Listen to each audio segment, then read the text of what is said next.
What is going on, guys? Lon here from Android Authority, and we've taken a look at the Samsung Gear 2. Now it's time to take a look at its sibling, which is practically the same thing, but there are some notable differences. This is the Samsung Gear 2 Neo. So here it is, the Samsung Gear 2 Neo, and right off the bat when looking at the Gear 2 Neo, the first difference that you're going to notice is the build material.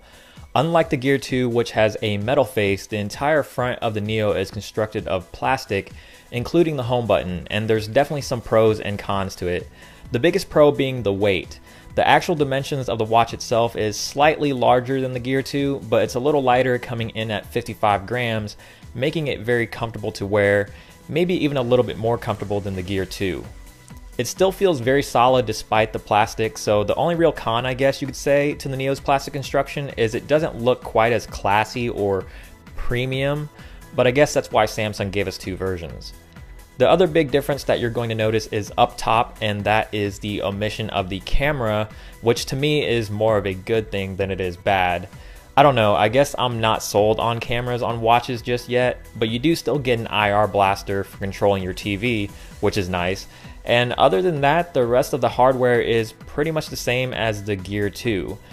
You still get the same 1.63-inch display that's very bright, vivid, and easy to see outdoors, the metal clasp with textured bands that are replaceable, and the heart rate monitor, just like the Galaxy S5. And also like the Galaxy S5, the Gear 2 Neo is IP67 certified, meaning it is dust-proof and water-resistant for 1 meter up to 30 minutes. The internal specs are no different, with a 1 GHz dual-core processor, 512 megabytes of RAM, and 4 gigs of internal storage, so you can expect identical performance here. It's still just as quick and responsive, and I've yet to run into any performance issues or lag. Also the same is the 300 milliamp hour battery running the show, and I got pretty awesome battery life with the Gear 2, which was about 3 days, and the Gear 2 Neo is no exception, so battery life is still very solid here, but just keep in mind that you might get more or less depending on your usage. On the software side of things, the Gear 2 Neo is running Samsung's Tizen platform, and you'll find very little differences here outside of not having a camera app, but that's to be expected with no physical camera.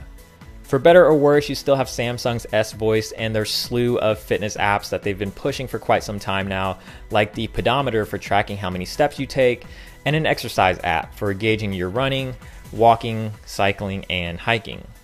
I do like some of Samsung's included apps though, like Find My Device, which lets you use your watch to find your phone, and vice versa through Samsung's Gear Manager app, considering they're both still connected to one another. And the MIDI controller, which lets you control your music from your phone directly from your watch. And I can't vouch for other third-party music players, but it does work with Google Play Music, which to me is a huge plus. The Gear 2 Neo is available now for $200, which is $100 cheaper than the Gear 2, and that might be all it takes to influence your buying decision. Keep in mind though that just like the rest of Samsung's wearables, the Gear 2 Neo is compatible with only Samsung devices, but it does offer a lot of extra functionality that most current smartwatches do not, and an arguably nicer looking display. So there you have it for the Samsung Gear 2 Neo.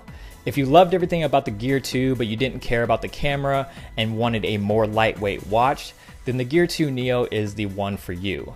But that's pretty much it. Hopefully you guys enjoyed this video, and if you did, please feel free to give it a thumbs up down below, and also subscribe to the channel as well, which is also down below. And once you're done doing all of that, make sure to check out the site at androidauthority.com for more content. But once again, thank you so much for watching, and as always, keep it locked on Android Authority, as we are your source for all things Android.